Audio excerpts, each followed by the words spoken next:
Dark and golden ages, a mosaic of peoples and creeds, civilizations stacked one upon another. Turkey, the sky portrait of 6,000 years. All that is most ancient, much that is new. And now, the acceleration of the 20th century. Even from above, the population explosion is evident. The hill village doubled by a twin township on the next slope. For the workers who go down into the non-stop day and night world of steelmaking.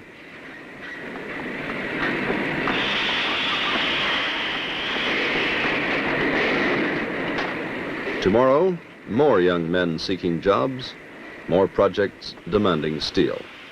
So another valley is laid out to absorb the men, to produce the metal.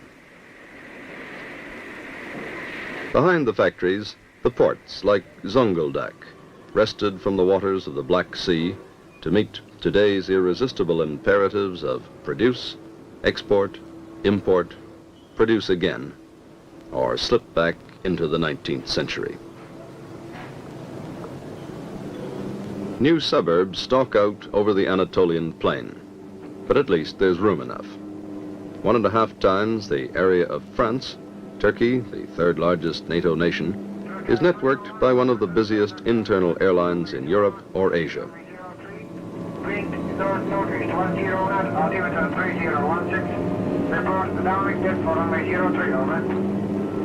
The early morning flight from Istanbul descends toward the capital, Ankara, a city far inland that 50 years ago was a half-forgotten citadel 300 miles from electricity.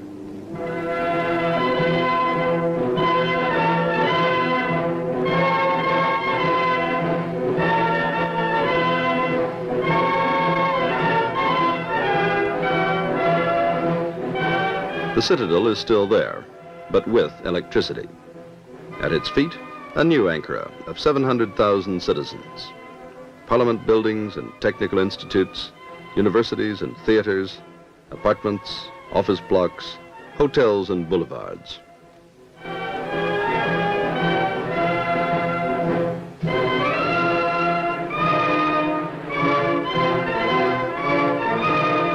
All this because one man persuaded his people to make it so.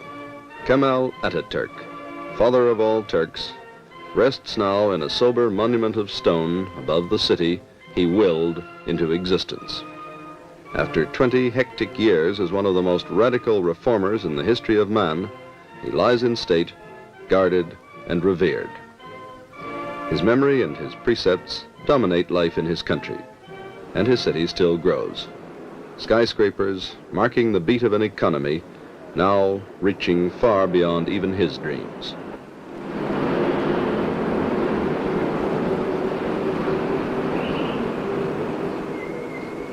But some policies have changed not at all since the beginning of the revolution he led in 1922. Like his insistence that progress can only be made behind a defensive shield. A lesson not forgotten today.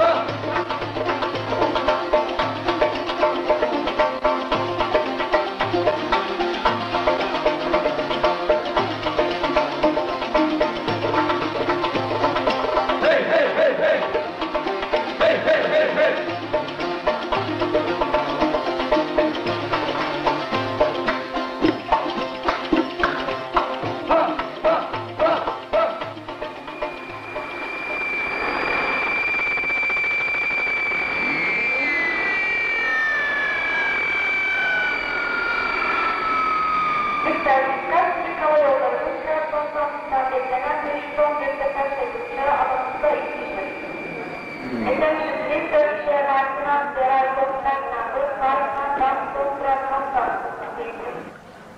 Flight TK-106 has this morning brought to Ankara a typical cross-section of Turkish men and women.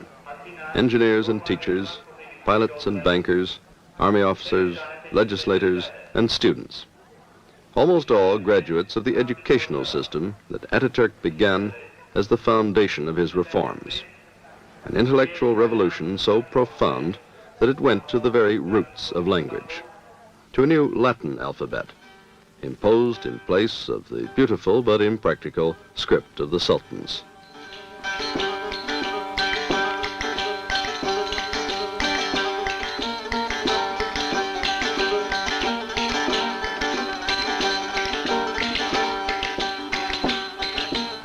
Modern posters and graphics and the international bookshops make it difficult to realize that only 40 years ago, most Turks could read only the archaic scripts. As though to record this change forever, the gateway to Istanbul University reads both old and new. It stands close by the venerable Süleymaniye Mosque and its madrasa, or school, for centuries a center of Quranic teaching. But today, only a backdrop, but a magnificent backdrop, for thousands of young undergraduates who take the sun and study their textbooks on the university terrace.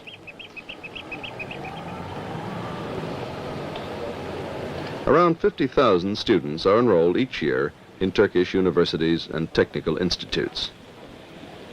In its time, the most startling Ataturk reform was the emancipation of women. All professions are now open to them. Thousands are lawyers and teachers, doctors and engineers, or scientists, like this physicist. She works in the laboratories of the National Nuclear Research Center a few miles from Istanbul, where an atomic pile is being recharged with nuclear fuel elements. 13'e koyuyoruz. Evet. 13 yükleniyor. Tamam. Tamam. Su çıkartılıyor. Su uzaklaştırılıyor. TR-1 goes critical today. Water in the cooling tanks must be checked for radioactivity, a responsible job. Women are also in Parliament, and many have held top positions in the administration.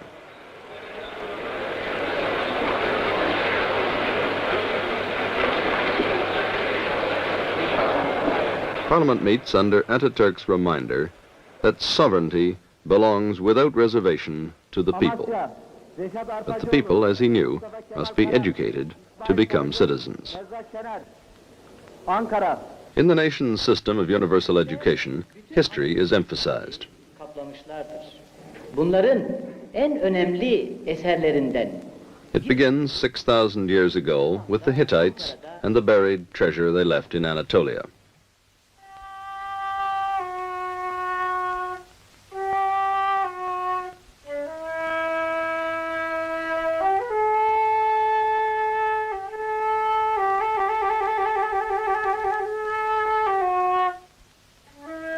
Children learn of the Hellenists and their colonies, spread first along the Mediterranean and later inland. Turkey is rich in ancient cities like Pergama, crowning a hilltop near Izmir, with its great theater scooped out of the steep slopes.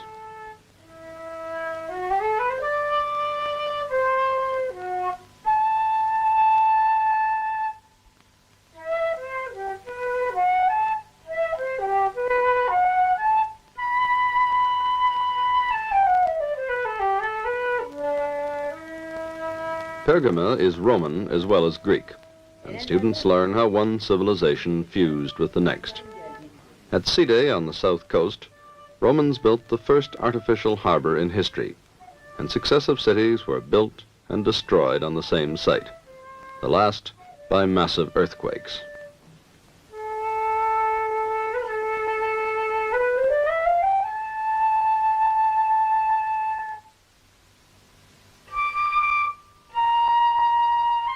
Every summer, students of archaeology from Istanbul University spend their holidays directing the search for lost civilizations. Yavaş. Hadi bırakalım şimdi bunu. Tamam. Öteki tarafa gidelim de o heykel şeysini kaldıralım.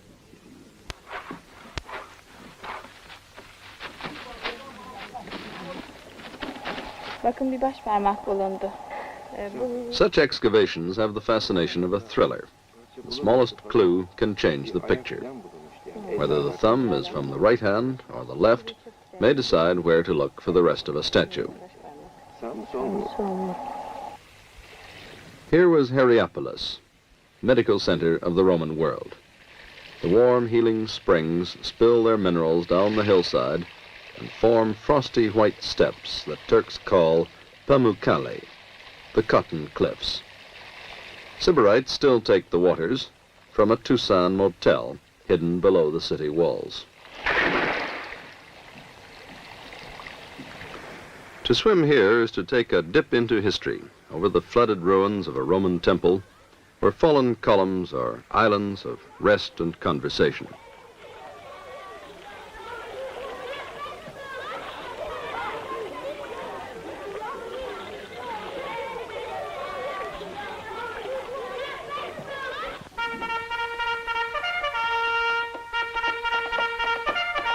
When Rome was overrun by Vandals from the north, the Eastern Empire came into its own. On the shores of the Bosphorus, the Emperor Constantine built a new Rome, the modern Istanbul. This Byzantine Empire stood secure within its walls for over 1,000 years. Its influence spread over Asia Minor and up into the lost Anatolian valleys of Cappadocia, where prospered a little-known Christian community.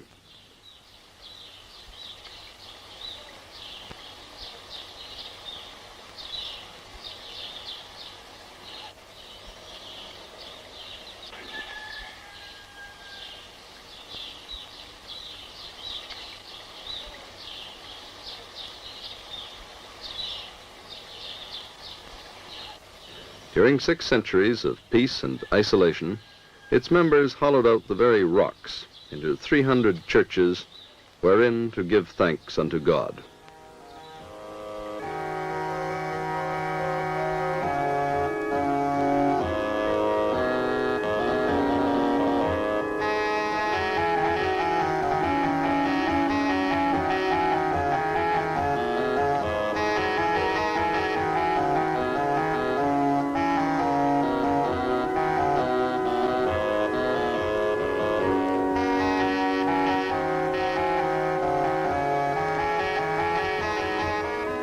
Such places of worship were left unharmed by the Turks, who 10 centuries ago, under their Seljuk kings, were creating their own palaces and monuments around Konya, Antalya, and Kayseri. Seljuk architects developed distinctive forms of construction and styles of decoration, notably the stalactite arches.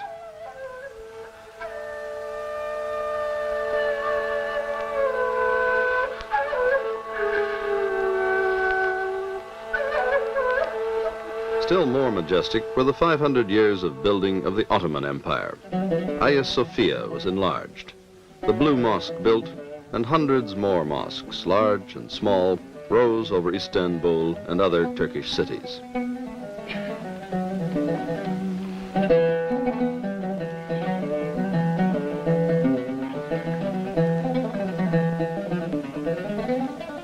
Unique is the Topkapi Saray, a city within a city where sultans reigned with ministers and the imperial mint, with advisors and courtiers, with guards and harem.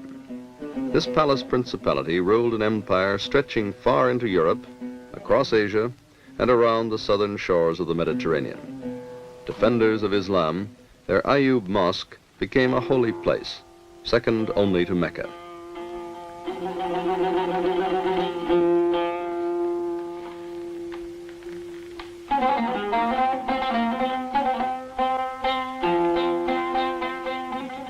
But the greatest Ottoman shrines are in Bursa.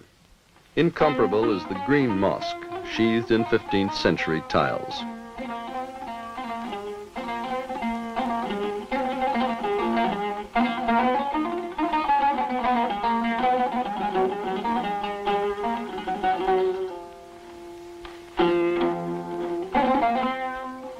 Here the great sultans and their sons were laid to rest, and around them their soldiers and viziers, a stone turban marking each tomb.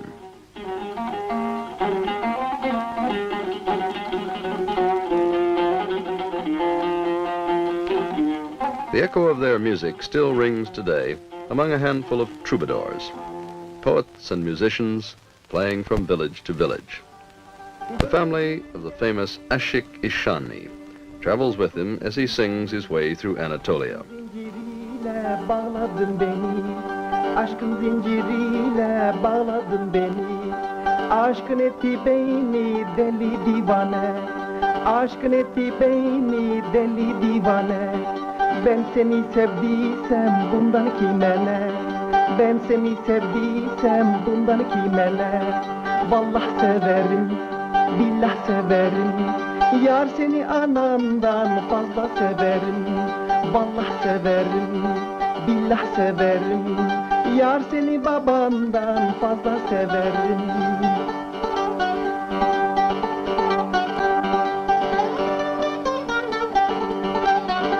Doldur sevdiğim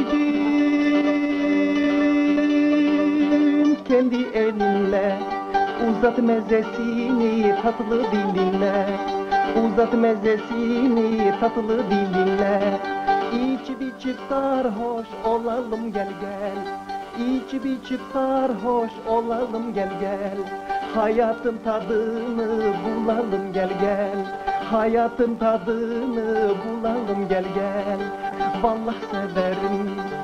These half-forgotten songs of the old world Turkey are an amusing curiosity to a new generation, a charming anachronism in their world of men and machines changing the face of the country.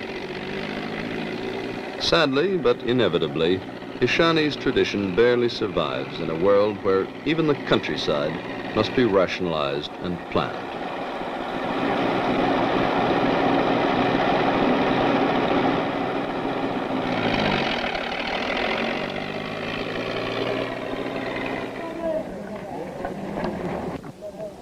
Pamuğunuzun kalitesi standart birdir. Yalnız toplamaya... Today, modern farmers must meet new technical standards to reach the markets they need abroad. To help them, government inspectors are there to check the crops and comment on quality and grade, a rule that holds for fruit too.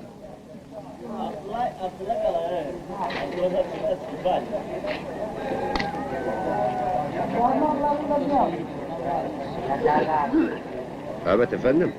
Talimata uygun ilaçlanmıştır. Here grapes that once sold only to the nearby towns are now being flown out to Britain and Germany. But most of the fruit still goes out dried through the port of Izmir. Tons of it go to every country on earth, carried by the deep-sea merchantmen of a dozen nations. Small boats are another source of wealth and part of a way of living. For food and its quality is important to Turks. They like to buy, cook, and eat the catch within an hour of it being landed.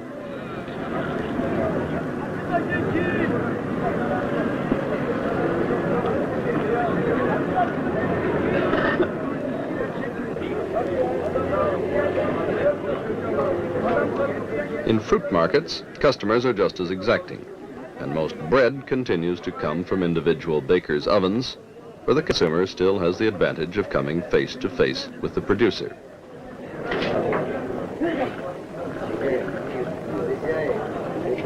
Around this village pattern, there are still Turks, especially of the older generation, who cling to the past and try to teach their children the centuries-old form of checkers that was the one relaxation known to their fathers. But their daughters have already found new and better ways of keeping the old ideas alive. The embroidery, that was once the pride of housebound Turkish women, is now a school subject. These student teachers will soon go out into the villages to preserve traditional designs that might otherwise be lost in the race to modernize.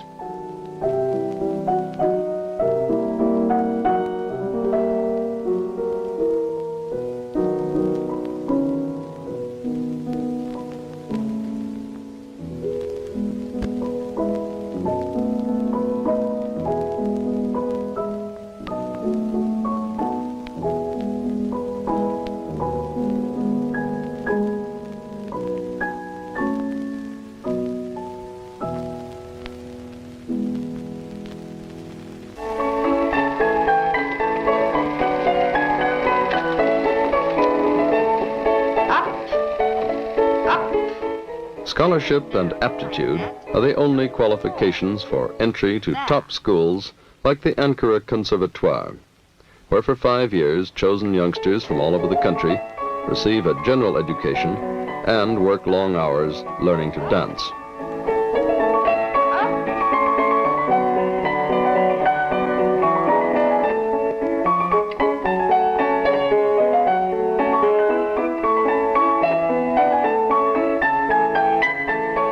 Ballet to the Turk is relatively new, but the physical vitality it demands is rooted in the national character, expressed here by the age-old sword dance of Bursa.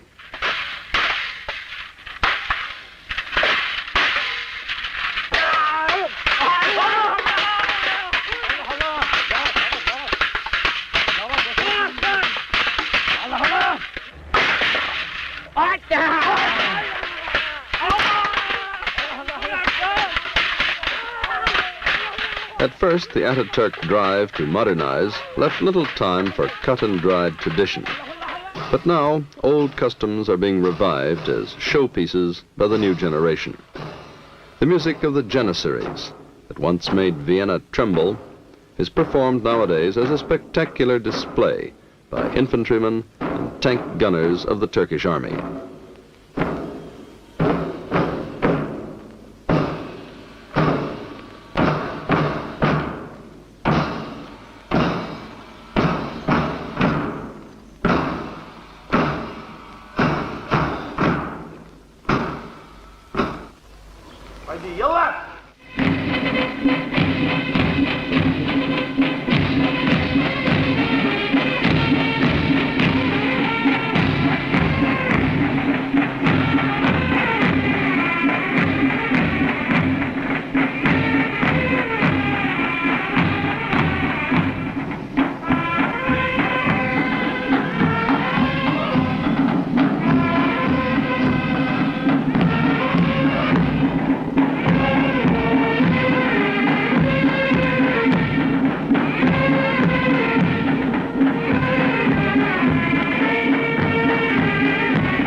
Pride in history clings, and in honor of the conqueror of 1453, the latest mobile Honest John launcher is baptized Fatih.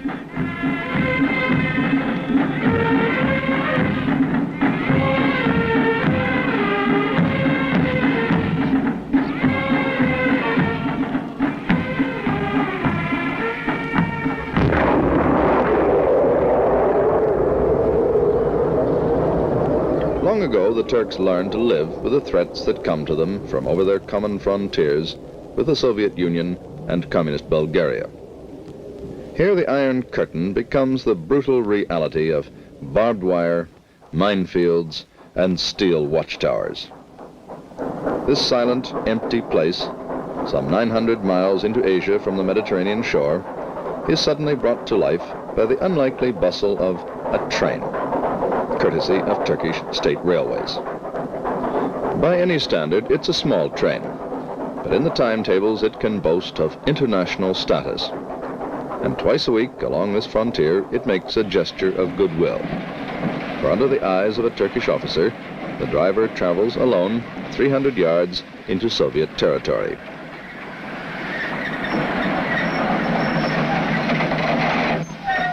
But over the years, his travels have been limited. For by sending the train back into Turkey, repeatedly the Soviet frontier guards acknowledged their responsibility for an artificial barrier to communications set up between East and West.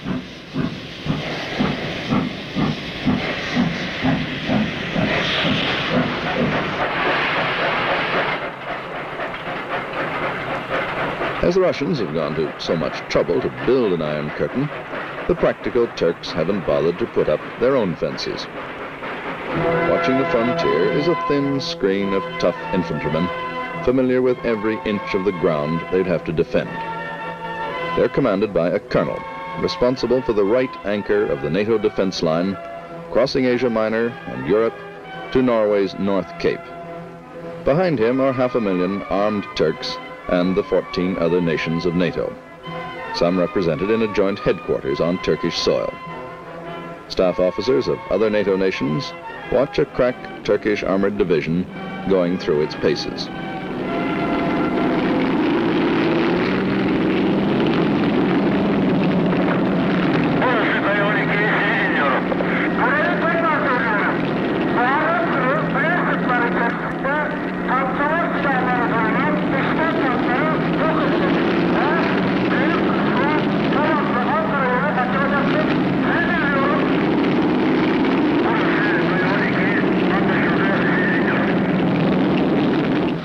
The Turkish Navy is based in an area that has been vital to world strategy since sea power began.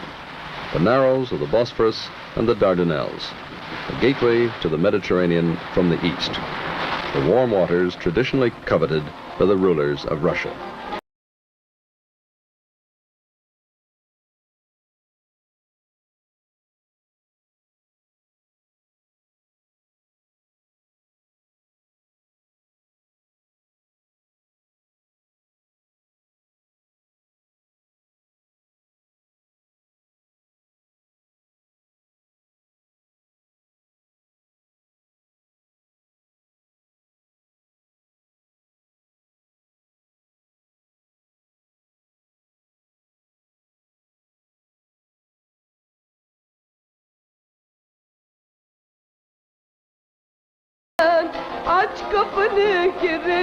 But in time of peace, Turkey allows the ships of any nation to pass freely and without prior notice through the Bosphorus. On any and every day of the year, this 12-mile natural canal is a highway, packed with shipping that flies every known maritime flag. And along the shores, where for centuries armies camped and battled, there are now weekend homes and swimming clubs, yacht basins, and holiday apartment blocks.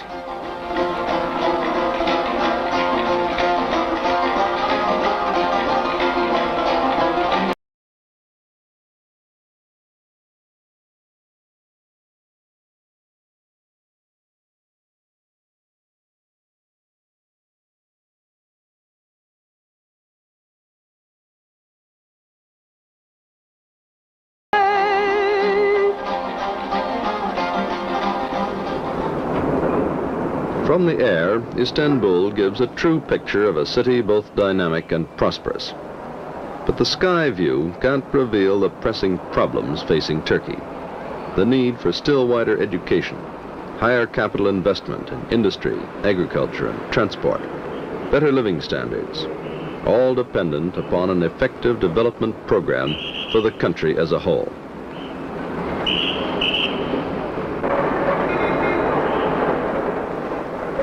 Like all truly free people, Turks are often divided on the methods by which to achieve their objectives. But whatever their politics, they're resolved to preserve the independence and territorial integrity of the republic founded by Ataturk, and to make their own way free from interference.